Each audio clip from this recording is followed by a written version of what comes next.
রমজানেরই চাঁদ উঠেছে ওই আকাশে দেখো, সকল কিছু ভুলে গিয়ে রোজা গুলে রেখো। রমজানেরই চাঁদ উঠেছে ওই আকাশে দেখো, সকল কিছু ভুলে গিয়ে রোজা গুলে রাখো। আমি বলছি বারে বার তুমি আসবে না তো আর, আমি বলছি বারে বার তুমি আসবে না তো আর, একদিন তো যেতে হবে তুমি মনে রেখো। সকল কিছু ভুলে গিয়ে রোজা গুলে রেখো, বলেন সকল কিছু ভুলে গিয়ে রোজা গুলে রেখো। রমজানেরই চাঁদ উঠেছে ওই আকাশে দেখো, সকল কিছু ভুলে গিয়ে রোজা গুলে রেখো, সকল কিছু ভুলে গিয়ে রোজা গুলে রেখো। আমি বলছি বারে বার তুমি আসবে না তো আসবে, চলে গেলে কি আবার আসবো? এই জন্য এটা জীবনের শ্রেষ্ঠতা মনে করে রাখতে হবে। আমার কথার ব্যাখ্যা অনেক লম্বা, এটা আপনি বুঝে নিতে হবে। এই জন্য বলেছি আমি বলছি বারে বার তুমি আসবে না তো আর, একদিন তো যেতে হবে তুমি মনে রেখো। সকল কিছু ভুলে গিয়ে রোজা গুলে রেখো। মারহাবা বলেন, আরো জোরে বলেন, আরো জোরে বলেন। রমজানেরই প্রস্তুতিতে প্রথম তারাবি, গভীর রাতে ওঠে মোরা খাবো সেহরি। রমজানেরই প্রস্তুতিতে প্রথম তারাবি, রমজানেরই প্রস্তুতিতে প্রথম তারাবি, গভীর রাতে ওঠে মোরা খাবো সেহরি। সেহরিতে বরকত আছে হাদিস খুলে দেখো, সকল কিছু ভুলে গিয়ে রোজা গুলে রেখো, সকল কিছু ভুলে গিয়ে রোজা গুলে রেখো।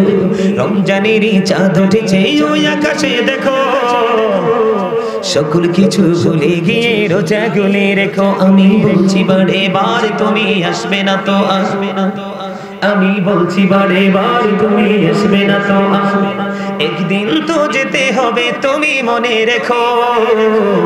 সকল কিছু ভুলে গিয়ে রোজা গুলে রেখো। সবচেয়ে প্রিয় হলো রমজানেরই মাস, বললেন সবচেয়ে প্রিয় হলো রমজানেরই মাস। আর কাঁদিস না পাগল মন প্রাণটা ভরে হাস, আর কাঁদিস না পাগল মন প্রাণটা ভরে হাস। সবচেয়ে প্রিয় হলো রমজানেরই মাস। সকালে বিকাল পড়ব কোরআন, হাসবে মোদের প্রাণ, ফরজ নফল ইবাদতে বাড়বে মোদের শান।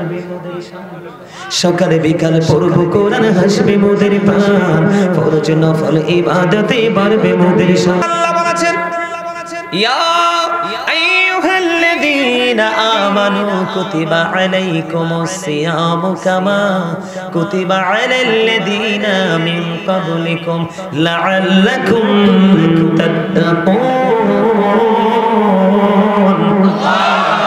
আরে জোরে বলুন আল্লাহু আকবার, আরে জোরে বলুন আল্লাহু আকবার। আমার আল্লাহ কোন বেঈমান, কোন কাফের, কোন মুশরিক কে ডাক দেয়নি। আমার আল্লাহ বলেছেন ইয়া আইয়ুহাল্লাযীনা আমানু কুতিবা আলাইকুমুস সিয়াম কামা কুতিবা আলাল্লাযীনা মিন ক্বাবলিকুম লাআল্লাকুম তাত্তাকুন। আমার আল্লাহ ঈমানদারকে ডাক দিয়েছে, খেয়াল করবেন, কোন বেঈমান নয়, কোন কাফের নয়, কোন মুশরিক নয়, কোন মুনাফিক নয়। কারণ বেঈমান, কাফের, মুশরিক, মুনাফিক সবগুলোর জন্য বরাদ্দ জাহান্নাম।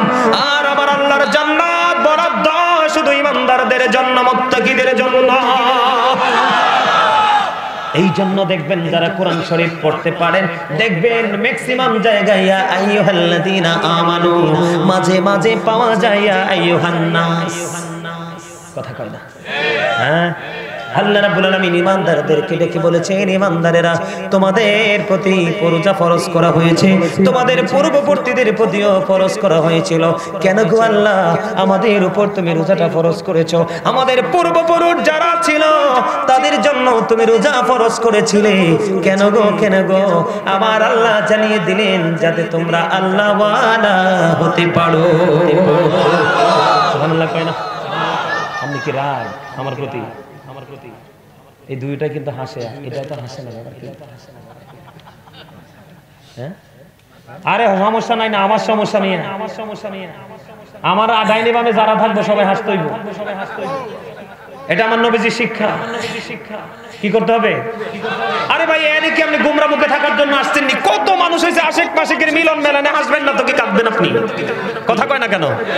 আমার ওই স্বাস্থ্য বাইরে আছেন, ওই যে কন্যা শুরু থেকে হাসে, তার হাসির একটা বিউটিফুল স্মাইল। আলহামদুলিল্লাহ কয় না? হাসবেন, এখান থেকে আপনারা ফ্রি হয়ে যাবেন।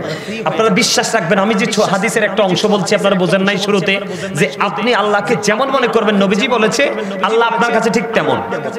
তার মানে আপনি যদি আজকে মনে মনে বিশ্বাস করেন আজকে আমরা সবাই একসাথে হব, 40 জন যেখানে আছে একজন যদি আল্লাহর মাহবুব বান্দা হয়, তাহলে আমরা যেন 40 জন না কত 40 জন একত্রিত হয়েছি, ঠিক না? কারণ করে হাতের উসিলা আল্লাহ আমাদেরকে মাফ করে দিবে, সেই বিশ্বাস নিয়ে আজকে, স্পিরিট নিয়ে আজকে আপনি এখানে বসবেন, আপনি এখান থেকে হালকা হয়ে গুনাহগুলি মাফ নিয়ে চলে যাবেন। কারণ আমি আপনাদেরকে আরেকটু ক্লিয়ার করে দিই, পরেও জায়গা যাই। আল্লাহ যখন খুশি হয় বাবা মার কোলে পাঠায় কন্যা সন্তান। আল্লাহ গো, তুমি যদি আরো বেশি খুশি হও তাহলে তুমি কি করো? কয় আমি যদি আরো বেশি খুশি হই তাহলে পৃথিবীতে দেই বৃষ্টি।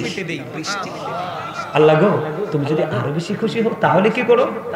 আমি কারো বাড়িতে পাঠিয়ে দিই মেহমান। আপনারা সবাই আজকে মেজবান, আমি হলাম মেহমান। মেহমানের দোয়া নির্দ্বিধায় নিঃসন্দেহে আল্লাহ কবুল করে। আমি তো আপনাদের জন্য দোয়া করবো আজকে। এই জন্য কি আপনারা খুশি হতে পারেন না? আরো জোরে বলেন, পারেন না? আপনি মনে রাখবেন, ইন্নামাল আমালু বিন্নিয়াত। আপনার মানসিকতার উপর নির্ভর করবে সবকিছু। আপনি আলেম মানুষ, আপনাকে নিয়ে মজা করছি, আপনি মাইন্ড করেন না। কি করছি? কারণ আপনাকে নিয়ে মজা করার সাহস তাদের নাই, আমার আছে। কথা বলে না কেন? আছে না? কথা বলে না কেন? আছে না? কি করেন দাদা ভাই? আছে না? আমার আমরা একজন আরেকজনের কাছে আয়না স্বরূপ। কে? কথা কয় না কেন? এটা হচ্ছে প্রেম, এটা হচ্ছে ভালোবাসা। আর চিন্তা করতেছে আমার বাইটার মনে কোনো কষ্ট টষ্ট হইল না, দেখছি প্রশ্ন করার সাথে সাথে হাসি দিয়ে দিছে, তার মানে ফ্রি হয়ে গেছে। আলহামদুলিল্লাহ বল। আল্লাহ আমাদের সবাইকে কবুল করে নিক। আরো যদি বলেন বন্ধুরে আমার, হাসতে হবে, ফ্রিলি আলোচনা শুনতে হবে, একটা একটা করে শুনবো আর একটা একটা করে ব্রেইনে সেটআপ দিয়ে দিব, যেন অদূর ভবিষ্যতে এগুলোকে ফলো করে করে নিজের পথ চলতে পারি। আমার আল্লাহ ইমানদারকে ডেকে বলেছে, তোমাদের উপর রোজা ফরজ করা হয়েছে, তোমাদের পূর্ববর্তী যারা ছিল তাদের উপর রোজা ফরজ করা হয়েছিল। আল্লাহ গো, কেন গো, কেন গো? যেন তোমরা আল্লাহ ওয়ালা হতে পারো, আল্লাহর দিদার প্রাপ্ত বান্দাদের অন্তর্ভুক্ত হতে পারো। বলে হুজুর, এই রমজান মাস 12টা মাসের মধ্যে, কিসের মধ্যে? 12টা মাসের মধ্যে একটা মাস হলো রোজার মাস, আর বাকি 11 মাস কি আমরা আল্লাহ হতে পারি না? পারি রে। তবে ওইটার মধ্যে সন্দেহ আছে, রমজান মাসের মধ্যে কোনো সন্দেহ নাই। বলে হুজুর কেন কেন সন্দেহ নাই? এটার কারণ আছে বন্ধু। ইদা যা রমাদান ফতিহাত, যখন রমজান আগমন করে আবওয়াবুল জান্নাহ, জান্নাতের দরজাগুলো খুলে দেওয়া হয়। অগল্লিকাত আবওয়াবুন নার, জাহান্নামের দরজাগুলো বন্ধ করে দেওয়া হয়। সুফিদাতিশ শায়াতিন, শয়তানকে বন্দী করা হয়। কারণ মুসলমানের ইমানদারদের সবচেয়ে বড় শত্রু হলো শয়তান। আপনাদেরকে বলি, আমার আল্লাহ কোরআনে বলেছেন, ইন্না শাইতানা লাকুম আদুউন ফাত্তাখিযুহু আদুওয়া। আল্লাহ বলেছেন Satan is the eternal enemy of the believers. ইমানদারদের প্রকাশ্য শত্রু হলো শয়তান, তাকে দুশমন বলে গণ্য করতে হবে। কিন্তু সচ্চা ইমানদার যারা, সচ্চা মুমিন যারা, সচ্চা আল্লাহওয়ালা যারা, সচ্চা নবীওয়ালা যারা, সচ্চা বন্ধু ওলিওয়ালা আলেমওয়ালা যারা, তাদের জন্য আমার আল্লাহ ওয়াজ করেছে ভেরি সুইট। বন্ধু আমার কাছে মনে হয় এত চমৎকার মেসেজ, এটা একটা গুড নিউজ। আমার আল্লাহ বলেছেন ইন্না কাইদা শাইতানি কানা দাঈফা। আমার আল্লাহ বলেছেন Satan deception is very weak. ইমানদার মুত্তাকিদের জন্য শয়তানের ধোঁকা একেবারে দুর্বল। জোরে জোরে বলুন সুবহানাল্লাহ। তার एग्जांपल হলো আজকে আপনারা তো জানেন না, আপনারা আজকে যোদ্ধা, আপনারা আজকে বীর নবীর সেনা। বলে হুজুর কেন? এখন আপনার লাঠি নিয়ে, পিস্তল নিয়ে যুদ্ধ করতে হবে না, এখন যুদ্ধ হলো শুধু আত্মার যুদ্ধ। আজকে আপনারা যারা ফার্স্ট টাইম থেকে জান্নাতের বাগানে, আপনারা যারা জান্নাতের বাগানে, আপনারা সবাই বন্ধু বিজয়ী। কারণ আপনারা শয়তানকে হারিয়েছেন। শয়তান চায় না বান্দা ভালো কাজ করুক। আর যারা এখনো পর্যন্ত আসতে পারেনি, তাদের মতো হতভাগা কপাল করার কেউ হতে পারে না, তারা শয়তানের জালে বন্দী হয়ে গেছে। কথা বলেন না কেন? তাহলে বন্ধু আপনার আবার জন্য নিয়ামত হলো রমজান মাস। কি মাস? রমজান মাসে আমার আল্লাহ জান্নাতের দরজা খুলে দেয়, জাহান্নামের দরজা বন্ধ করে দেয়, শয়তানকে বন্দি করে দেয়। তাহলে শয়তান যদি বন্দি থাকে, আপনার আমলে বাধা দেওয়ার মতো আর কিছুই নাই। ঠিক না ঠিক? আরো জোরে বলেন। আমি আপনাদেরকে বলি, রমজান মাস ও বন্ধু আপনার জন্য প্রেমময়, অত্যন্ত মধুময়। ও বন্ধু অত্যন্ত প্রেমময়। রমজান ওবারদানুল মুতাহির, রমজান হলো পবিত্রকারী। ঠিক কিনা বলেন? রমজান মানুষকে রোজা, মানুষকে পবিত্র করে দেয়। আপনি আল্লাহর কাছে দোয়া করেন, আল্লাহুম্মা বারিক লানা ফি রজব ওয়া শাবান ওয়া বাল্লিগনা রমাদান। আল্লাহ রজব এবং শাবানের বরকত দাও, আমাদেরকে রমজান পর্যন্ত পৌঁছাইয়া দাও। জোরে জোরে কন্যা সুবহানাল্লাহ। আর জোরে বলেন না সুবহানাল্লাহ। ওরে গোলবাহারের মানুষ, কেমন করে বললে বন্ধু তোমরা বুঝবা গো?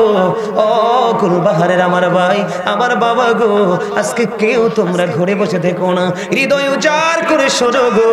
কত প্রেমের খবর তোমার আমার প্রাণের নবী দিয়েছে, শুধু আল্লাহর দিদার পর্যন্ত পৌঁছানোর জন্য। আমার নবীজি বলেছেন, আমি আমার উম্মতগুলোকে মাজায় ধরে ধরে জাহান্নাম থেকে বাঁচাতে চাই, কিন্তু আমার উম্মতগুলো হাত ফসকে ফসকে জাহান্নামে চলে যায়। তার মানে নবীজি যে রাস্তা দেখিয়েছে, আমরা সেই রাস্তা পথে হাঁটি না, আমরা হাঁটি নিজেদের রাস্তা বানাইয়া। এই জন্য আমার নবীজি বলেছেন, শাবান ও শাহরি, শাবান হলো আমার মাস, ও রজব ও শাহরুল্লাহ, রজব হলো আল্লাহর মাস, ও রমাদান ও শাহরু উম্মতি, রমজান মাস হলো আমার উম্মতের মাস। কারণ রমজান মাস হলো ফসল কাটার মাস। ঠিক কিনা বলেন? মেরাজের চাঁদ হলো বন্ধু ফসল লাগানোর মাস, বৃক্ষরোপণ করার মাস। আর শাবান মাস হলো কীটনাশক এবং সেচের মাস। আর রমজান মাস হলো ফসল কাটার মাস। কারণ মেরাজ দিয়ে আপনি শুরু করবেন, রমজান মাসে আপনি গুনাহগুলি মুক্তি নিয়ে, গুনাহ থেকে বেঁচে আপনি বন্ধু ঈদের নামাজ পড়তে যাবেন এক রাস্তায়। কি কথা কয় না কেন? আর বলতে থাকবেন আল্লাহু আকবার, আল্লাহু আকবার, লা ইলাহা ইল্লাল্লাহ, আল্লাহু আকবার, আল্লাহু আকবার, লিল্লাহিল হামদ, আল্লাহু আকবার, আল্লাহু আকবার, লা ইলাহা ইল্লাল্লাহ, আল্লাহু আকবার, আল্লাহু আকবার, লিল্লাহিল হামদ, আল্লাহু আকবার, আল্লাহু আকবার, লা ইলাহা ইল্লাল্লাহ, আল্লাহু আকবার, আল্লাহু আকবার, লিল্লাহিল হামদ। এই তাকবীরে তাশরিক দিতে দিতে বন্ধু এক রাস্তায় ঈদের জামাত পড়তে যাবেন, আর অন্য রাস্তায় যখন ঘুরে ঘুরে আপনি আপনার বাসার দিকে রওনা হবেন, আপনি নিষ্পাপ হয়ে আপনি জান্নাতের গুনাহ মুক্ত হয়ে আপনি আপনার ঘরে ঢুকবেন। জোরে জোরে কয় না সুবহানাল্লাহ। আর একটু জোরে বলুন সুবহানাল্লাহ। বন্ধু হৃদয় খুলে শোনো গো, প্রত্যেকটা জিনিসের কিন্তু যাকাত আছে। কি আছে? প্রত্যেকটা জিনিসের কি আছে? প্রত্যেকটা জিনিসের যাকাত আছে রে। ও বন্ধু, মাঠে যখন ফসল হয়, ফসলের ওশর আদায় করতে হয়। কথা বলে না? কি করতে হয়? আপনারা জোরে কইবেন জি। আপনারা যখন জি জোরে কইবেন, আমার সাথে কনফিডেন্সলি যখন সমর্থন দিবেন, তার আরো বেশি উৎসাহিত হবে। কারণ এই যুবকগুলো ধ্বংস হয়ে গেছে, যুবকগুলো পথভ্রষ্ট হয়ে গেছে, যুবকগুলো নষ্ট হয়ে গেছে। আমার যত টেনশন যুবকদেরকে নিয়ে। এই মুরব্বী বাবাগুলো দাদাগুলো যখন এই পৃথিবী ছেড়ে চলে যাবে, এই বাংলার জমিন ছেড়ে চলে যাবে, এই যে এদিকের জিকির আজকে এত মজা হয়েছে, ঠিক এই কর্নারের একটু জায়গার জিকিরটা আমি যখন জিকির করেছিলাম, মনে হয় যে তারা নিজেদেরকে মানে অজানা এক গন্তব্যের দিকে নিয়ে যাচ্ছে, নিজেদেরকে নিজেরা হারিয়ে ফেলেছে। তো মানে মধুর ভাবে তারা জিকির করেছে। আমি আজকে যুবক, আমি তোমাদেরকে বলে যাই, তোমরা অনেক যুবকের পরনে পাঞ্জাবি নাই, তোমরা অনেক যুবকের মাথায় টুপি নাই, তোমরা অনেকে লুঙ্গি পায়জামা পড়তে পারো নাই, সেই প্যান্টটা পরে আসছো। কোরআন এবং হাদিস দ্বারা সমর্থন পেয়েছি, কোরআন এবং হাদিস দেখলে মুসলমান হিসেবে তোমাদের জন্য টোটাল না যায়। এই পোশাক তুমি পরে এসেছো, কিন্তু আমার দাদা ভাইদের দিকে তাকাও, মুরব্বীদের দিকে তাকাও, লুঙ্গি পরেছে টাকনুর উপরে, পাঞ্জাবি পরেছে সুন্নাহ পোশাক, টুপি পরেছে সুন্নাহ। তার কারণ এটাই ইসলাম। আর তুমি যেটা করেছো, তোমার মাথায় ইসলাম নাই, মুখেও ইসলাম নাই, তোমার বডিতেও ইসলাম নাই। ইভেন তোমার যে পোশাক পরে তোমার লজ্জাস্থান ঢাকার কথা, পুরো ইমানদার পুরুষের পোশাক উপর দিয়ে থাকবে নাভি বরাবর, নিচে দিয়ে থাকবে টাকনুর উপরে। আল্লাহ 3 শ্রেণীর পোশাক দিয়েছে। কয় শ্রেণী? কয় শ্রেণী? একটা হলো লজ্জাস্থান ঢাকার পোশাক, আরেকটা হলো সাজের পোশাক, আরেকটা হলো তাকওয়ার পোশাক। আল্লাহ বলেছেন লিবাসুত তাকওয়া যালিকা খায়র, আল্লাহর কাছে সবচেয়ে উত্তম পোশাক হলো তাকওয়ার পোশাক। যেই পোশাকটা না ঈমানদার পুরুষের জন্য পর্দা করা ফরজ, এই পোশাকটা পরে তুমি ফরজ কি করলা? হেফাজত করলা, ধারণ করলা, উপর দিয়ে লুঙ্গি, প্যান্ট, পায়জামা, ট্রাউজার যেটাই বলো উপর দিয়ে পড়বে নাভি বরাবর, অথবা উপরে নিচে দিয়ে থাকবে টাকনোর উপরে। এখন তোমারটা উপর দিয়েও নাভির নিচে, নিচে দিয়েও টাকনোর নিচে। বুখারী শরীফের মধ্যে আসছে তুমি প্রাউড ফিল করেছো, অহংকার করেছো।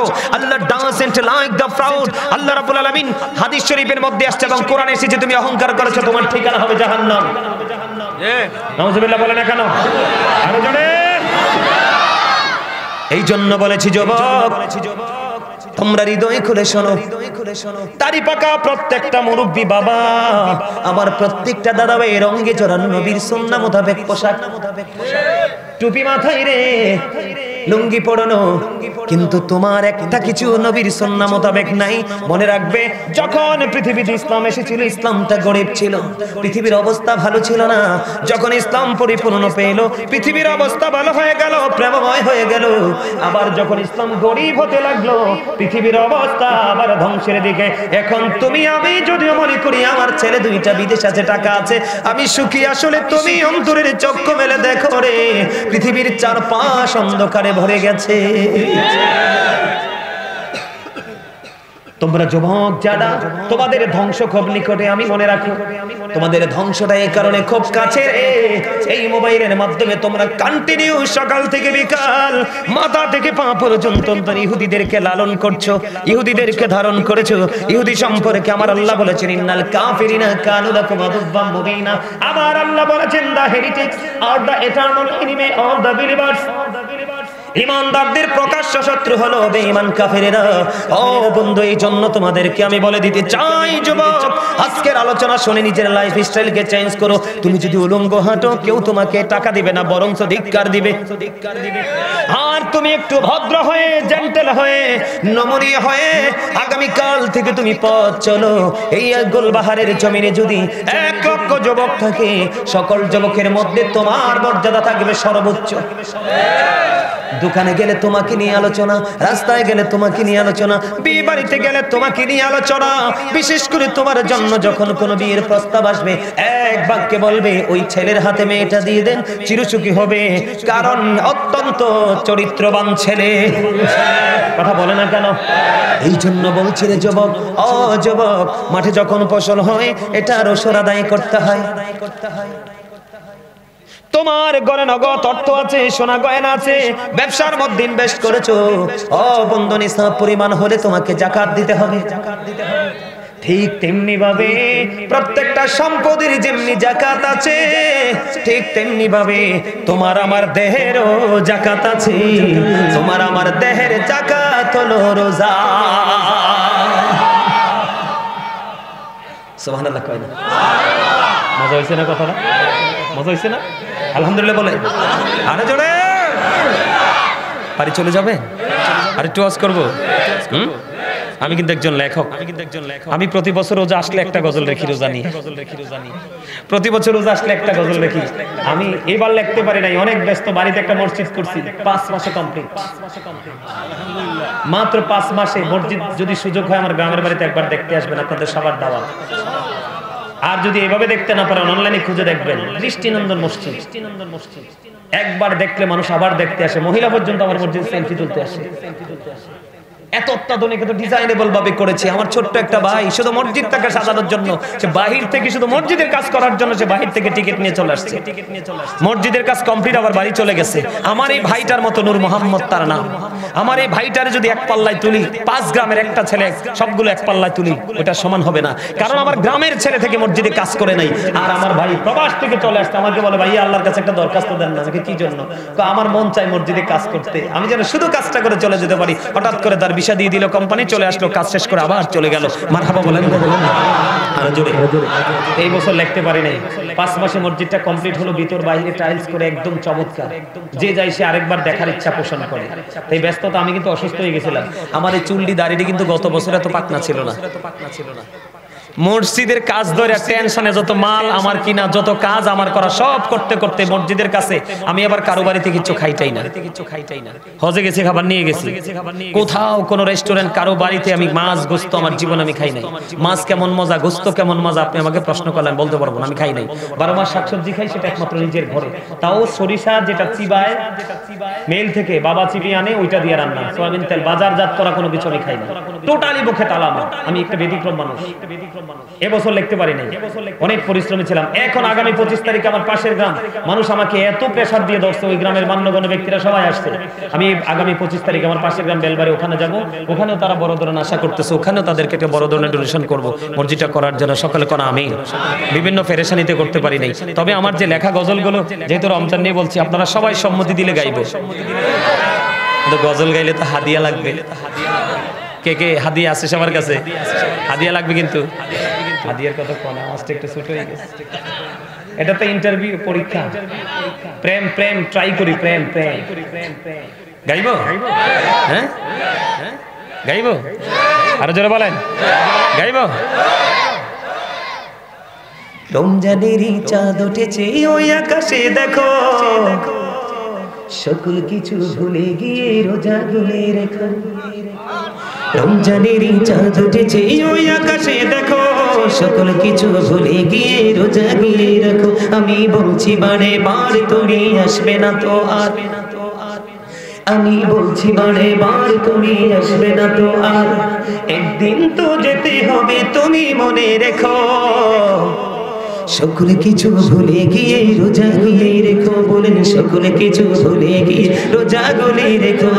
রমজানেরই চাঁদ উঠেছে ওই আকাশে দেখো, সকল কিছু ভুলে গিয়ে রোজা গুলে রেখো, সকল কিছু ভুলে গিয়ে রোজা গুলে রেখো। আমি বলছি বারে বার তুমি আসবে না তো আর, চলে গেলে কি আবার আসবো? এই জন্য এটা জীবনের শ্রেষ্ঠতা মনে করে রাখতে হবে। আমার কথার ব্যাখ্যা অনেক লম্বা, এটা আপনি বুঝে নিতে হবে। এই জন্য বলেছি, আমি বলছি বারে বার তুমি আসবে না তো আর, একদিন তো যেতে হবে তুমি মনে রেখো। সকল কিছু ভুলে গিয়ে রোজা গুলে রেখো। মারহাবা বলেন, আরো জোরে বলেন, আরো জোরে বলেন। রমজানেরই প্রস্তুতিতে প্রথম তারাবি, গভীর রাতে ওঠে মোরা খাবো সেহরি। রমজানেরই প্রস্তুতিতে প্রথম তারাবি। ওরে বাবারে, হ্যাঁ গজলের জন্য, হ্যাঁ গজলের জন্য। শোনেন শোনেন, নারায়ণগঞ্জ হরিপুরে গেছি, বুঝছেন? কোথায়? ঢাকা নারায়ণগঞ্জ হরিপুরে গেছি। বিশ্বাস করবেন কিনা জানি না, অনলাইনে চেক দিলে পাবেন।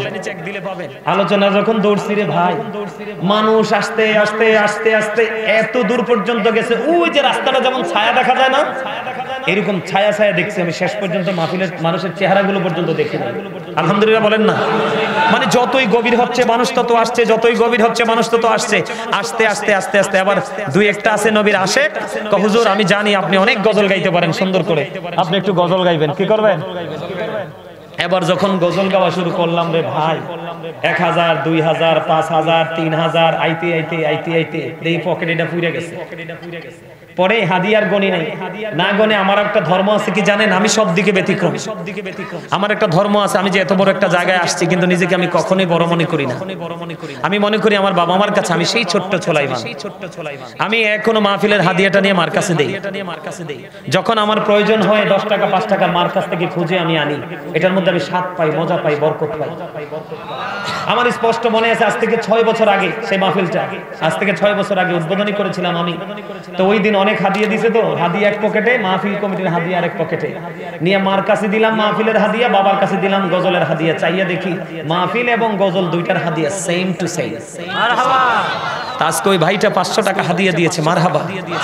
হাসান ইবনে সাবিত যখন মসজিদে নববীর মধ্যে দাঁড়িয়ে দাঁড়িয়ে আমার নবীর শান গেয়েছিলেন, আমার আল্লাহ খুশি হয়ে বলেছেন, আল্লাহ হাসান ইবনে সাবিতকে রুহুল কুদ্দুসের মাধ্যমে সাহায্য করো। গত পরশুদিন ওসমান নামে এক লোক কালা, একবার কুচকুচ্চা কালা, চেহারাটা সুন্দর নাই, যখন গজল টান দিছি সর্বপ্রথম আইনা 3200 টাকা হাদিয়া। বলে হুজুর আপনি কি হাদিয়া পাওয়ার জন্য বলছেন? না, প্রেমের জন্য বলছি। এই হাদিয়া কি আমার পকেটে সারা জীবন থাকবো? হয় কোনো মসজিদে যাবে, হয় কোনো মাদ্রাসা যাবে। আমার অনেকগুলো এতিমের দায়িত্ব আছে। গত কয়েকদিন আগে একটা ছেলের দায়িত্ব নিয়েছি, একবারে গরিব, তার বাবা মা পড়াশোনা চালাইতে পারে না, এত ইন্টেলিজেন্ট রে ভাই, স্টুডেন্ট হাফেজ হয়ে গেছে, আগামীতে দাখিল পরীক্ষা দিবে। সবগুলো কিতাব আমি কিনে দিয়েছি এবং আমার গাজী ফাউন্ডেশনের যে পেজ ওটাতে দেখবেন আপনারা, ওই ছেলের কামেল করা পর্যন্ত দায়িত্ব আমি নিচ্ছি। আমি বলছি তুমি যতদিন পড়তে চাও, প্রয়োজনে দেশের বাইরে আমি তোমাকে নিয়ে পড়াবো। আলহামদুলিল্লাহ বলেন। আপনারা যে কত ধনী হবেন কাল হাসরের দিন কল্পনা করতে পারবেন না। কেন জানেন? এই টাকাগুলো আপনাদের। আপনারা যে কত ধনী হবেন কল্পনা করতে পারবেন না কাল হাসরের দিন। কারণ এই টাকাগুলো আপনাদের। আল্লাহ শুধু আমাকে বেনিফিশিয়ারি করবেন, আপনাদেরকেও করবেন। কারণ আপনারা তৃণমূল পর্যায়ের মানুষ, কৃষক, ফার্মার, আপনারা অনেক কষ্ট করে টাকা জমিয়ে মাহফিলে হাদিয়া দেন। আর আমরা এটা ওয়াজ করে শেষে নিয়ে যাই। এটা কখনো যায় মাদ্রাসায়, কখনো যায় আমার দ্বারা। আমি অনেক পরিবারকে টিউবওয়েল বসাই দিছি, পানি খেতে পারে না। আলহামদুলিল্লাহ বলবেন না? আরো জোরে। আসলে সত্যি করে কোন তো আমার লেখা গজলটাকে আপনাদের কাছে ভালো লাগতেছে? হ্যাঁ, ভালো লাগতেছে? আচ্ছা আমি আবার গাই। হ্যাঁ, রমজানের এই প্রস্তুতিতে প্রথম তারাবি, গভীর রাতে ওঠে মোরা খাবো সেহরি। সেহরিতে বরকত আছে হাদিস খুলে দেখো। সকল কিছু ভুলে গিয়ে রোজাগুলি রেখো, সকল কিছু ভুলে গিয়ে রোজাগুলি রেখো। রমজানের চাঁদ উঠেছে ওই আকাশে দেখো। সকল কিছু ভুলে গিয়ে রোজাগুলি রেখো। আমি বলছি বারে বার তুমি আসবে না তো আসবে না। আমি বলছি বারে বার তুমি আসবে না তো আসবে না। একদিন তো যেতে হবে তুমি মনে রেখো। সকল কিছু ভুলে গিয়ে রোজাগুলি রেখো। মারহাবা। গজলটা অনেক লম্বা, যদি ভালো লাগে অনলাইনে পুরোটা গাওয়া আছে, ওখান থেকে শুনবেন। আরেকটা গাইবো? আরে জোরে। সবচেয়ে প্রিয় হলো রমজানেরই মাস, আর কাঁদিস না পাগল মন, প্রাণটা ভরে হাস। এটা গতবারের আগের বারের লেখা, আর এই যে এটা একটু আগে গাইছি এটা গতবারের লেখা। সবচেয়ে প্রিয় হলো রমজানেরই মাস, বললেন সবচেয়ে প্রিয় হলো রমজানেরই মাস। আর কাঁদিস না পাগল মন, প্রাণটা ভরে হাস। আর কাঁদিস না পাগল মন, প্রাণটা ভরে হাস। সবচেয়ে প্রিয় হলো রমজানেরই মাস। সকাল বিকাল পড়ব কোরআন, হাসবে মোদের প্রাণ। ফরজ নফল ইবাদতে বাড়বে মোদের শান। সকাল বিকাল পড়ব কোরআন, হাসবে মোদের প্রাণ। ফরজ নফল ইবাদতে বাড়বে মোদের শান। জোরে কন্না মারহাবা। আরে জোরে কন্না মারহাবা। আরে জোরে মারহাবা। এটাও অনলাইন থেকে গাইবেন, দেখবেন পুরোটা গাওয়া আছে অনলাইনে। আলহামদুলিল্লাহ বলেন না? আরো জোরে, আরো জোরে। ভাল লাগছে না গজলটা? আরো জোরে, আরো জোরে। মারহাবা। আরে দেখছেন নি হাদিয়া নাই, 50 টাকা নিয়ে আইছে। এটা প্রেম, এটা প্রেম। আরেকজন আনছে, মাশাআল্লাহ মারহাবা গন। আরে দে দে সব হাসরের মাঠে পাইবি বেটা। আলহামদুলিল্লাহ গন। আরো জোরে, আরো জোরে। আরেকটা গাইবো একটু। সব সুখীর সেরা যে রমজানেরই মাস। গোমরা হয়ে থাকিস না মন, প্রাণে ভরিয়া প্রাণে ভরিয়া। আবার কি গো পাবে তুমি, আবার কি গো পাবো বেঁচে তোমার দেখা। এবার কাছে পেয়ে পড়লো হল মনের আশা, হল মনের আশা। পানে ভরিয়া হাসবে রে মুমিন, প্রাণে ভরিয়া হাসবে রে মুমিন। ফেলবে রে নিঃশ্বাস। মারহাবা করুন না? আরে কান মারহাবা। এই গজলটা পুরোটা গাওয়া আছে, আপনারা শুনবেন। অনেকদিন গাই না তো, চর্চা নাই। ওয়াজ করতে করতে জান শেষ, জীবন শেষ। বেশি বেশি করে এগুলো অনলাইন থেকে শুনবেন এবং এগুলো শিখবেন। শিখলে দেখবেন অনেক কিছু পাবেন। আলহামদুলিল্লাহ বলেন। আরে জোরে। মাগো চাচা 200 টাকা হাদিয়ে দিছে। মারহাবা। আমি আমার ওয়াজটা করব একটু, কারণ আমার অনেক আলোচনা বাকি আছে। রাত তো অনেক হয়ে গেছে, ওয়াজ কি শেষ করে দিব? নাকি চলবে? আপনাদের কোনো সমস্যা আছে নি? সমস্যা আছে? তাহলে আমারও কোনো সমস্যা নাই। আরো যেরকম আলহামদুলিল্লাহ বলেন না। বন্ধুরে আমার, আপনি মাঠের ফসল তুলেছেন, গাছে ফল ধরেছে, যা কিছু আছে আপনার ঘরে সোনা গয়না আছে। আরেকটা না, তুই চাইলে আমি 1 ডজন গামো, আমি একজন লেখক, আমার এই সিনাই গজলের অভাব নাই। আমার স্বাস্থ্য ভাইটা আবার 500 টাকা হাতিয়ে নিয়েছি। মারহাবা কম। বন্ধুরে আমার, আপনারা হৃদয় খুলে শুনবেন। এখন এই তারার গজলের হাদিয়া দেওয়ার নমুনা দেখে আরেকটা কথা মনে হয়েছে, বুঝছেন? কর্ণফুলী নদীর তীরে, বুঝছেন, এটার মধ্যে ঢুকাইছেও পুলিশে, প্যান্ডেলের পিছন দিয়ে বের করছে পুলিশে, ঢুকতে পারি না, এত মানুষ, গাড়ি ঢুকার কোনো সুযোগে নাই। আপনারা অনলাইনে দেখবেন, আমি যখন গজল টান দিছি, এমন ভাবে মুরব্বীরা হাদিয়া নিয়ে আসা শুরু করছে। এই ওয়াজটা আছে অনলাইনে, আমি এটা দেখলো এখনো হাসি। তো গজলের হাদিয়া নিতে নিতে আমি দেখছি আমার শোল লইরা যাইতেছে। তখন এক পর্যায়ে বলছি, দাদা চাচা, আপনারা যদি হাদিয়া দেন আমার একটু পরে দিয়েন। আমার কি দিয়েন? একটু পরে দিয়েন, আমি গজলটা একটু ভালো করে গাইতে দেন। আলহামদুলিল্লাহ বলেন। আসলে কি জানেন, এই যে 50 টাকা 100 টাকা টাকাটা কিন্তু এই যুগে বেশি কিছু না। এই টাকাটা আপনারা কিভাবে পাবেন? প্রেমে পড়ে দিছেন না? কি দিছেন? প্রেমে পড়ে দিছেন। আপনি গরুর বাচ্চা কিনেন না? গরুর বাচ্চাটা পালতে পালতে একদিন বড় হয়, মা হয়, বাচ্চা দেয়, ওই বাচ্চাটা মা হয়, আবার বাচ্চা দেয়, এরকম করতে করতে কি গৃহপালিত পশুর যে ঘরটা পুরোপুরি হয়ে যায় না? ঠিক আপনার আমার এই দান আবার মসজিদে দেন। তো জাহানের বাদশা নবী তিনি বলে দিয়েছেন, তোমরা সম্পত্তির যেমনি করে জায়গা দাও, তেমনি তোমাদের দেহের জায়গাটাও দিয়ে নাও। ইয়া রাসূলুল্লাহ, ইয়া হাবিবাল্লাহ, নবী গো, ও প্রাণের নবী, দেহের জায়গাটা কেমন করে দেব গো নবী? আমার নবী যে একটা ডাক দিয়ে বললেন, দেহের জাকাত এমন করে দিবি রে, ওই দেহের জাকাত হলো পরিপূর্ণ রোজা রাখা। এখন পরিপূর্ণ রোজা বলতে কি বোঝায় বন্ধু? আমি আপনাদেরকে বলি, কারো গীবত করা যাবে না। ও বন্ধু আমার দিকে তাকান, সুদ খাওয়া যাবে না, ঘুষ খাওয়া যাবে না, কারো গীবত করা যাবে না, হালাল পথে উপার্জিত অর্থ দিয়ে সাহারি খাওয়া যাবে না, ইফতারি করা যাবে না। এমনি করে করে বন্ধু, কোরআন হাদিসে যেই কাজগুলো নিষিদ্ধ, এই কাজগুলো আপনি বর্জন করে যখন রোজা রাখবেন, রোজা মানে কি জানেননি বন্ধুরে আমার? ওই সূর্যাস্ত যাওয়া পর্যন্ত, সূর্যোদয়ের আগে আপনি কি খাবেন? সাহারি খাবেন, ঠিক কিনা বলেন? সূর্যোদয়ের আপনি আগে সাহারি খাবেন। ওই যে আমাদের বাংলাদেশি রুলস অনুযায়ী, সূর্য যখন অস্ত যাবে, সূর্য যখন বাংলাদেশের আকাশ থেকে নিজের আপন গন্তব্যে হারিয়ে যাবে, ও তখন আপনি ইফতারি করবেন। এই গ্যাপের মধ্যে আপনি কোনো খাবার খেতে পারবেন না, এবং এই সময়ের মধ্যে আপনি কোনো যৌন চাহিদা মেটাতে পারবেন না, শারীরিক কোনো ফিজিক্যালি মেলামেশা করতে পারবেন না। ও বন্ধু, ওই দুইটা ত্যাগ করাই হলো রোজা। আর রোজাকে রোজার মতো করে পরিপূর্ণ করে আপনি আল্লাহর কাছে পৌঁছাইতে চাইলে আপনি অঙ্গীবত করা ছেড়ে দিতে হবে। যেমন আপনাকে কেমন ধৈর্যশীল হতে হবে, আমার দিকে তাকান। আপনি একজন আপনাকে বকা দিচ্ছে, কি দিচ্ছে? আপনাকে একজন বকা দিচ্ছে, আপনি প্র্যাকটিক্যালি শুনতে পেয়েছেন, আপনাকে একজন বকা দিচ্ছে। আপনার কাজ হবে শুধু আপনি উত্তর দিয়ে দিবেন, আমি তোমাকে পাল্টা বকা দিব না। আপনি পাল্টা তাকে বকা দিবেন না, আপনি শুধু বলবেন আমি রোজাদার। সে আপনাকে একটা গালি দিবে, আপনি বলবেন আমি রোজাদার। আপনাকে সে একটা গালি দিবে, আপনি বলবেন আমি রোজাদার। ও বন্ধু, আপনি শুধু বলবেন রোজাদার, আর বাকি কাজ হলো আমার আল্লাহর। ঠিক কিনা বলেন? আরো জোরে। আপনি ধৈর্য ধরেছেন, আপনি যখন সারাদিন খাবার খাবেন না, বুকটা বন্ধ বেকার হয়ে যাবে। ঠিক কিনা বলেন? কারণ খাবার যখন চিবিয়ে খাবেন, পানি খাবেন, মুখে দুর্গন্ধ হবে না। আপনি ওই গভীর রজনীতে ভোর রাতে উঠে যখন আপনি সাহারি খাবেন, ওই সাহারি খাওয়ার পরে সূর্যাস্ত পর্যন্ত আপনি পানাহার ত্যাগ করবেন, কোনো খাবার খাবেন না। এর মধ্যে আপনার মুখের মধ্যে দুর্গন্ধ বের হয়ে যাবে। আপনি যখন মুখে মুখে দাঁড়িয়ে কথা বলবেন, আরেকজন আপনার মুখোমুখি দাঁড়িয়ে কথা বলবে না।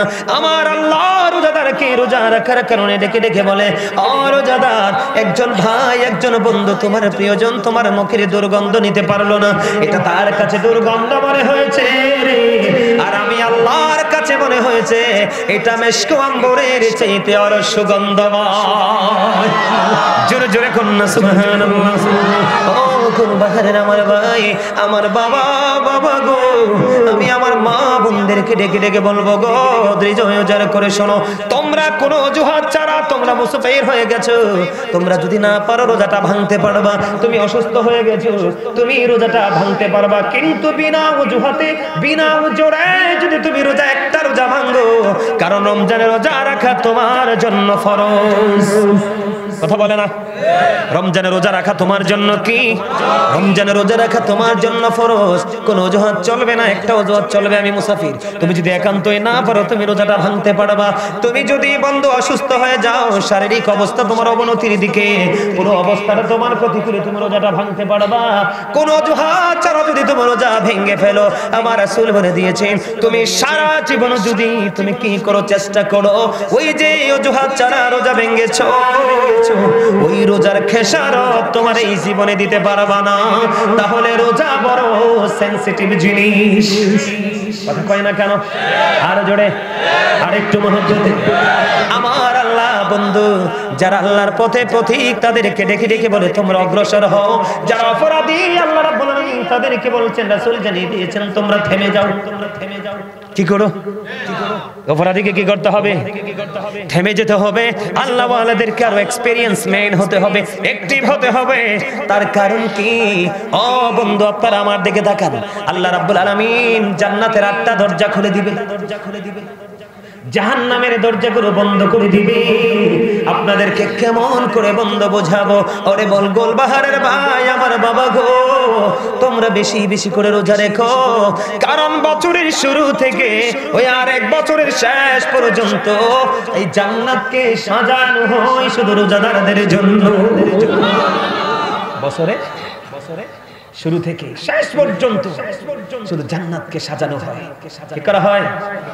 মনে রাখতে হবে, আল্লাহর প্রতি শহীদ যারা, উচ্চ তাদের শান, মহান খোদা করেন তাদের এমন জীবন দান, রুহু তাদের বানাইয়া সবুজ বরণ পাখি, জান্নাতুল ফিরদাউস বিছে দেন যতনে রাখি, সেটাই থাকি খাই তাহারা জান্নাতি ফলমূল, ওরে বেড়ায় রয় হামেশা খুশিতে মশগুল। ও মারহাবা কয় না? আমার ওয়াজ মনে হয় তোমাদের যারা বুঝেন না, বুঝেন না, মনোযোগটা কি একটু ডাউন হয়ে গেছে? এই মেহমান তো উপরে উঠতে চাই না, আমি ডাইক আনছি, দেখেন কি প্রেমের ধোলা লাগছে, দেখেন ক্লান্তি আসেনি। তিনি কিন্তু অসুস্থ, কিন্তু ওনার বডি ল্যাঙ্গুয়েজে অসুস্থ মনে হয়, কারণ ওনার দেহের কথা ভুলে গেছে, উনি শুধু রুহের খোরাক যোগাচ্ছে। কথা কয় না কেন? উনি দেহের কথা কি করেছে? ভুলে গেছে, উনি রুহের জগতে ঢুকে গেছে। মারহাবা করুন না। আপনাদেরকে আমি বরকতের সময় একটা বরকতময় কথা বলি। শান্ত শান্ত। আমরা যে ওই যে অনেক ভিতরে সেনাবাহিনী যে আমাদেরকে আটকাইছিল, কোথায় না গেছিলাম মাহফিলে, শ্রীনগর দিয়ে গেছিলাম, পদ্মা সেতু রোডে, দোহার নাকি জানি, দোহারের দিকে একটা দোহারে মাহফিলে গেছিলাম। মাহফিলের যিনি সভাপতি, ওনাকে দেখে আমার মানে ওই কথাটা মনে পড়ে গেছে, এই রিসেন্ট ঘটনা। দোহারে মাহফিলে গেছিলাম, তো মাহফিলের সভাপতি সাহেব, ওনার হাত শুধু কাঁপছে, মানে বডিটা শুধু কম্পন করতেছে। তো এখন উনি কুমিল্লা থেকে আসবো, তো উনি অনলাইনে আমার আলোচনা শুনে, মানে আমার পাগল ভক্ত, কিন্তু ওনার শারীরিক অবস্থাটা এত প্রতিকূলে গেছে, এখন তিনি শুধু কাঁপতেছে, দাঁড়াইতে পারতেছে না, বসতে পারতেছে না। তখন আমি বিশ্বাস করেন, আপনাদের কতটুকু আপনারা বিলিভ করবেন আমি জানি না, তবে একদম চিরন্তন সত্য। আমি যখন আমার এই আসনে বসলাম, বসার পর আল্লাহকে বললাম, আল্লাহ তুমি না মেহমানদের দোয়া কবুল করো কোনো শর্ত ছাড়া। আল্লাহকে বললাম, আল্লাহ তুমি না মুসাফিরের দোয়া কবুল করো। তুই পাগল, তো অসুস্থ শরীর আমাকে ভালোবাসে। ওই আমার কোরআন হাদিসের কথা মনে পড়লো, হক্কানি কোন আলেম নবীর প্রেমিককে ভালোবাসলে নবীর সাথে প্রেম হয়, আর নবীর সাথে প্রেম হলে প্রেম অটো আল্লাহর সাথে হয়ে যায়। আল্লাহ এই মানুষটা কত আশা করে আসছে, এই মানুষটা বসতে পারে না, তুমি তো চাইলে তাকে একটু সুস্থ করে দিতে পারো। কোন ফায়া কোন, তুমি বলতে দেরি হবে না। বিশ্বাস করেন, লোকটা আমার ডান পাশে ছিল, শান্ত, ঠিক নি কথা, আমার ডান পাশে বসা ছিল, ওনার চাইতে আরো মুরব্বী। বিশ্বাস করেন, এইভাবে পিছন দিয়ে একটা হাতটা বুলিয়ে দিলাম, ওনার মধ্যে কম্পন গেল কই, মানসিকতা গেল কই, একেবারে সুস্থ। সারাক্ষণ আমার আলোচনা শুনেছে, মুনাজাত দিয়ে আমার সাথে, তারপরে বাড়ি গেছে। প্রেম মানুষকে দুর্বলকে এইভাবে সবল করে, উইকনেস যার মধ্যে আছে তাকে এইভাবে অ্যাক্টিভ করে, স্ট্রং করে দেয় আমার আল্লাহ। জোরে কোন না সুবহানাল্লাহ, আর জোরে কোন সুবহানাল্লাহ। বন্ধু বিশ্বাস করেন মানুষ কতজন হয়েছেন এটা আমার দেখার বিষয় নয়, আপনাদের মানসিকতা, আপনাদের দৃষ্টি দুটো, আপনাদের আঁখি দুইটা বন্ধু সত্যি সত্যি পলকহীন ভাবে আমাকে ফলো করছে। আমি আপনাদের দৃষ্টিভঙ্গিতে মুগ্ধ হয়ে গেলাম, এই জন্য আমি আলোচনাটা বন্ধ ঘন্টা দেড় ঘন্টার মধ্যে ছেড়ে দেব সিদ্ধান্ত নিয়েছিলাম, কিন্তু ছাড়বো না, আরো আলোচনা করব। তার কারণ হলো প্রতিদিন ওয়াজ হয় না, হয়তোবা রমজানের আগে আপনাদের এমন ভাবে বসার সুযোগ নাও হতে পারে। এই জন্য বন্ধুগুলো কাউন্ট করে নিয়েছেন যেন রমজান মাসে বাস্তবায়ন করতে পারেন। আমি আপনাদেরকে বলে দেই, আপনার আমার প্রাণের নবী সরকারে মদিনা ইমামুল মুরসালিন রাহমাতাল লিল আলামিন তিনি বন্ধু বলে দিয়েছে, বছরের শুরু থেকে ওই শেষ পর্যন্ত আমার আল্লাহ রোজাদারদের জন্য জান্নাতকে ডিজাইনেবল করে সাজায়। জোরে জোরে কন্যা সুবহানাল্লাহ। বন্ধুরে আমার, ও বন্ধু শুধু সাজায় না, ওই যে আমার আল্লাহ বলেছেন জান্নাতের দরজা কয়টা? 8টা জান্নাতের দরজা, 8টা জান্নাতের দরজা ওপেনিং করে দিবে। কিন্তু কাল হাসরের ময়দানে ও গুলবাহারবাসী রে, আপনাদের জন্য স্পেশাল নিয়ামত বন্ধু, স্পেশাল নিয়ামত। জান্নাতের 8টা দরজার মধ্যে একটা দরজার নাম হলো বন্ধু রাইয়ান। কে এদিকে সাইয়া কনেক্ট, এদিকে সাইয়া কনেক্ট, আপনি এদিকে চান, আপনি এদিকে চান। হ্যাঁ এদের সাপোর্ট করছে আপনাদের খতিব সাহেব না, কারণ আপনাদের খুব কাছের মানুষ উনি, আপনারা ওনার খুব কাছের মানুষ। কাছের মানুষের সমর্থন মানুষকে অনেকটা উৎসাহিত করে। কথা বলে না কেন? এই জন্য ওনার সাথে একটু মজা করে বলছি ওদিকে তাকানোর জন্য। আপনারা রাগ হয়েছেন? আমার নবীজি বলেছি, ও গুলবাহারবাসী রে, হৃদয় খুলে শোনো, আমি আমার মা বোনদেরকে বলবো। এই জন্য আমার বড় মেয়েটার নাম বড় মহাব্বত করে রেখেছি উম্মে হাবিবা রাইয়ান। আমার যখন প্রথম মেয়ে হলো, ও বন্ধু আমার বাচ্চাটার নাম রেখেছি রাইয়ান। এই শব্দটা আমাকে অত্যন্ত প্রেমময় করেছে, এই শব্দটা আমাকে মুগ্ধ করেছে, এই শব্দটা আমার হৃদয়টাকে ওলটপালট করে দিয়েছে বন্ধু। এত ভয়ঙ্কর, এত চ্যালেঞ্জিং একটা মুহূর্ত ওই কাল হাসরের ময়দান, ওই হাসরের ময়দানে যুবক তোমরা আবার, আমি আজকে অনুরোধ করে বলে যাই, তোমরা প্রাণ ভরে এবার রোজাটা রাখবা। কোন বন্ধুদের সাথে তাল মেলায়ও না। তুমি তোমার কবরে যাবে, প্রাণ উজাড় করে রোজা রাখবে। তার কারণ হলো আমার রাসূল জানিয়ে দিয়েছে, তোমরা যদি দুনিয়ার বুকে প্রাণ উজাড় করে সুন্দর করে রোজা রাখতে পারো, এই রোজা যদি আমার আল্লাহ যদি কবুল করে নেয়, তাহলে তোমার জন্য স্পেশাল গিফট হলো ওই রাইয়ান নামক জান্নাতের গেট। কাল হাসরের ময়দানে আল্লাহ খুলে দিবে, ওই প্রকৃত রোজাদাররা জান্নাতে ওই রাইয়ান নামক গেট দিয়ে বন্ধু জান্নাতে প্রবেশ করবে। রোজাদারদের ঢোকা শেষ হয়ে যাবে রে, ওই বন্ধু সাথে সাথে রাইয়ান নামক জান্নাতের গেট বন্ধ হয়ে যাবে। তাহলে রোজা যেমন স্পেশাল, রোজাদাররাও তেমন স্পেশাল। খুশি তো সবাই? দুই হাত তুলে দেখান কে কে খুশি। একবারে সোজা করে, একবারে সোজা করে। হ্যাঁ ইয়া রাসূলুল্লাহ, আলহামদুলিল্লাহ বলেন। আরো জোরে, হাতটা তুলতে কষ্ট হয়েছে, আরো জোরে কোন। আমার তো আজকে ওয়াজ ছাড়তে ইচ্ছা করতেছে না, অনেক অনেক ভালো লাগতেছে। আলহামদুলিল্লাহ বলেন। কালকে 2টা প্রোগ্রাম করছি, ফার্স্ট প্রোগ্রামেও সেম, সেকেন্ড প্রোগ্রামে 1 থেকে 1.5 ঘন্টার মধ্যে শেষ করে ফেলবো। আর সেই ওয়াজ শেষ হয়েছে 3:30টায়, আরে 3.5 ঘন্টা, আরে 3.5 ঘন্টা আলোচনা। মানুষের মধ্যে বিরক্তি নাই, ঘুরি চাইয়া দিই, টাইম তো চলে গেছে পার হয়ে। আল্লাহর এই সময় কিভাবে চলে যায়, সময় কিভাবে চলে যায়। আলহামদুলিল্লাহ বলেন। আরো জোরে, আরেকটু মহব্বতে। তাহলে জান্নাতে এই নিয়ামত আমাদের দরকার আছে না নাই? আমরা নিয়ামত চাই কি চাই না? আরো জোরে বলে, আরেকটু মহব্বতে। বন্ধুরে আমার আরো নিয়ামত আছে আপনাদের জন্য। রমজান মাস আপনার আমার জন্য এত বড় নিয়ামত বয়ে এনেছে বন্ধু। কেমন করে বুঝাইলে হৃদয়ে ঢুকবে, কেমন করে বললে বন্ধু তোমার হৃদয় প্রশান্তি আসবে, কেমন করে বললে তুমি ওই রমজান মাসে আমলটা করার জন্য ইচ্ছা পোষণ করবে, আমার জানা নাই। তবে সর্বোচ্চটা দিয়ে বন্ধু চেষ্টা করতেছি আমি তোমাদেরকে বলি, রমজান মাস তো বড় একটা নিয়ামতের মাস। তুমি যদি রমজান মাসে নরমাল একটা আমল করো, কি করো? নরমাল, একেবারে নরমাল ছোট্ট একটা আমল যদি তুমি করো, নবীজি বলেছে, ও নবীর পাগলেরা তোমরা হৃদয়ে খুলে শোনো, আমার নবীজি বলছেন তুমি রমজান মাসে যদি তুমি ছোট্ট একটা আমল করো, তাহলে তোমার ওই ছোট্ট আমলটা এমন ভাবে আমার আল্লাহ কবুল করে নেবে। ওই ছোট্ট আমল তুমি করলে আমার আল্লাহ তোমার এই আমলটাকে ফরজে রূপান্তরিত করে আমল নামায় ঢুকায়া দিবে। তার মানে আমরা ছোট্ট একটা আমল করেছি, আমার রাসূল বলেছে তুমি যেন একটা ফরজ আমল করলা। কি করলা? আমার রাসূল বলেছে তুমি যদি রমজান মাসে একটা ফরজ আমল করো, কয়টা? তুমি যদি রমজান মাসে একটা ফরজ আমল করো গো, তাহলে তুমি যেন 70টা ফরজ আমল করলা। আর জোরে কই না সুবহানাল্লাহ। তার মানে एग्जांपल আপনাদেরকে আমি দেই, যেমন এক ওয়াক্তের নামাজের মধ্যে ফরজ আছে না নাই? যেমন আপনি एग्जांपल ফজরের নামাজের ফরজ পড়লেন, কি করলেন? নামাজ আমাদের উপর ফরজ না? আপনি এক ওয়াক্ত নামাজ ফজর পড়লেন, তার মানে আপনার আমল নামায় ঢুকলো 70 ওয়াক্ত ফরজের সওয়াব। আর জোরে কয় না সুবহানাল্লাহ। কিন্তু যদি আপনি নমনীয় হয়ে যান, আপনি যদি সফট হয়ে যান, আপনি যদি আদবের সাথে যদি আমল করেন, নরমালি বন্ধু আপনি যদি একটা আমল করেন, তাহলে একটাই 10 গুণ বাড়ায়া দেয় আমার আল্লাহ। শুধু আখিরি নবীর উম্মতের জন্য। কিসের জন্য? আখিরি নবীর উম্মতের জন্য। আপনি যদি একটা আমল করেন, আমার আল্লাহ আপনাকে 10 গুণ বাড়ায়া দিবে, কারণ তিনি আমার নবী, শুধু আমাদের নবী নয়, তিনি নবীদেরও নবী। ইমামুল মুরসালিন। বন্ধুরে আমার, আপনার আমলটা আমার আল্লাহর কাছে বেশি পছন্দ হয়ে গেল, আমার আল্লাহর কাছে বেশি ভালো লাগলো। আমার আল্লাহ বলে, হাবিব আপনি জানিয়ে দেন ওই গাজী সুলাইমান আল কাদরি আমার পাগলটা আজকে গুলবাহারের জমিনে চলে গেল, ওই পাগলটা জানিয়ে দিল আপনার আমলটা 1 থেকে 10, 10 থেকে 70, 70 থেকে 700 গুণ পর্যন্ত বাড়িয়ে দিবে। আর জোরে সুবহানাল্লাহ। আরেকটু মহব্বতে। তাহলে আপনি যদি একটা মিলাদ পড়েন 700 মিলাদের সওয়াব, একটা কোরআন তেলাওয়াত করেন, ও বন্ধু একটা কোরআন তেলাওয়াত করেন, তাহলে আপনার একটা কোরআনে খতম যদি পড়েন 700 কোরআন খতমের সওয়াব। জোরে জোরে করুন সুবহানাল্লাহ। তাহলে এই রমজানকে হাতছাড়া করা যায়নি। আমরা যাব, করব না?